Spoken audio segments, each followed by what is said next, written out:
Les turbines sont à l'arrêt à l'usine hydraulique de Bessac. Depuis 10 ans, EDF réalise un grand plan de modernisation de ces sites dans les gorges du Chassezac. Ici, les ouvriers s'activent depuis le 23 septembre. On avait déjà commencé l'année dernière des grands travaux. Donc cette année, on continue. On expertise, on règle à nouveau nos composants, on termine certains chantiers de l'année dernière. Et là, actuellement, derrière moi, en fait, j'ai mes collègues qui sont en train d'entretenir notre alternateur. La fin des travaux est prévue le 14 octobre. En attendant, EDF est obligé d'ouvrir le barrage qui alimente l'usine. Le cours d'eau reprend alors son débit naturel et peut devenir dangereux pour les camionneurs.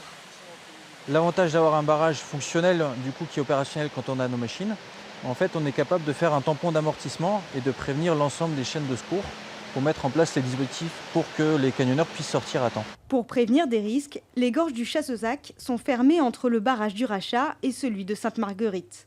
Escalade, canyoning ou toute autre activité y sont interdites. Cela fait partie du plan de gestion mis en place par la préfecture. Dès lors qu'un risque a pu être identifié ou dès lors qu'il est planifié, on demande au maire de fermer immédiatement les berges et l'accès à ces gorges. Donc les maires prennent des arrêtés municipaux qui sont mis sur place avec un système de panneautage et de diffusion de l'information. Malgré ces interdictions, l'an dernier, une touriste est décédée dans ces gorges. Pour éviter un autre drame, l'accès au site devrait être de nouveau possible au printemps prochain.